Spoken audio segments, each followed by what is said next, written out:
It was a shame about Cashman. I knew him like a brother. Not that it did either as much good in the end. I'd left him for dead a few days before, and going to crash with old mates had been one of my better instincts lately.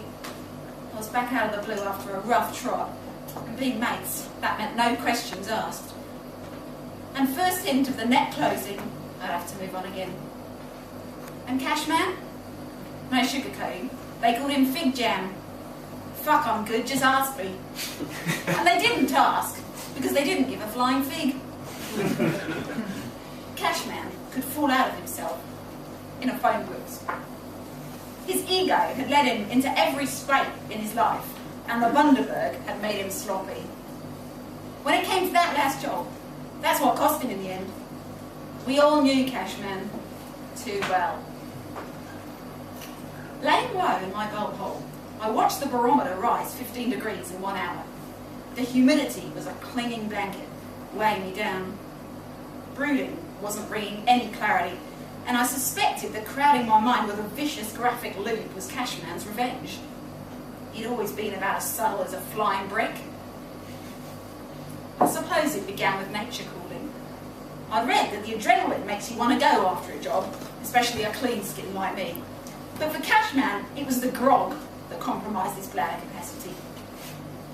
I pulled over on the side of the shimmering road. We'd gotten away with it. Nobody and nothing for miles. I'd still shoot Cashman away, and he'd loped off to take a slash, razzing me loud and long for being precious about my privacy. I took cover in the mulga, and the sweat soon trickled down my face, bringing the flies buzzing. I was buckling up my belt when I heard that bass thrum, the sound of their V8 closing in, fast. I remember wondering if I'd imagined that dull thump, but then a flock of sulphur-crested cockatoos cracked the scorching air with their raucous squawking as they fled their dead gun route. That was when I knew it was real. Since that afternoon, Cashman had been repeating on me worse than a bad burger. In the opening scene, that flicker caught my eye, and I found him lying on his side on the sharp stones of the verge. He reminded me of a kit rabbit I'd clipped one dusk. Roadkill. His head was nodding, the slow rhythm of a racehorse heading for the winning post. His face was greyer than the dusty gravel. His temple oozed a slick of dark blood, practically dead. Then one leg started to piston, frantic as a sleeping dog on a phantom run. Nerves. I slammed the driver's door on Cashman's glassy gaze. Wheezing, without looking in the mirror, I swung the car around and drove, the steering wheel searing my sweating hands. The fumes from his booze filled the car and turned my stomach.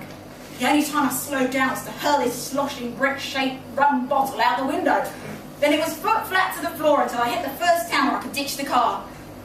I knew Cashman, and I was sure he would have done the same for me. After pacing the house all arvo, the cool change came. Then I went out for a run, hoping that putting one flat foot in front of the other would ease my jangling nerves. I passed the 70s church with its awkward angles and pressed on past the election posters hanging crooked as the council. I kept going until I reached the headland. Bushwhacked and aching, I took shade from a sweating eucalyptus. Breathing deep, their vapour began to clear my head. The town was wedged on the sandy flatlands between the ocean and the mountains, and you could tell that the first town planner was an order freak, laying it out like a California gold rush grid town. Letters one way, numbers the other. Easy to navigate, but hard to remember, because none of it meant anything. I could just make out my old athletics club on the edge of town. A McDonald's sign spiked to the skyline like a totem, and some do-gooder had done a civic facelift, planting some date palms that towered over the roundabouts. This was my geography. A network of lines and circles, flat as an aboriginal desert painting. Those paintings have an outside story. The public part, like I could see from my left. Then there's the inside story, a private story, only for the initiated, like my story.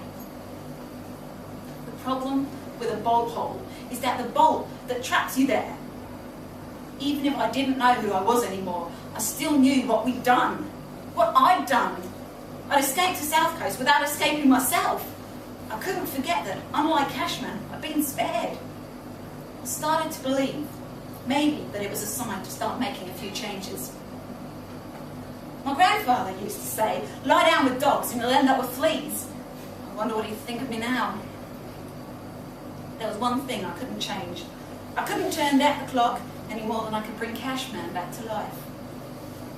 Anyway, brotherly love up on the cliffs that afternoon seemed totally overrated.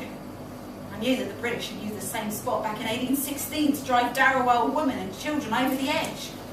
Who says that history never repeats itself? Maybe I was just another link in a long chain of brutality, deliberate and accidental. Looking out over the town, I thought I could find myself something legit. Turn things round before it's too late. Start with a haircut, get my nails done, get back on my feet, up and running again. That sounded like a plan.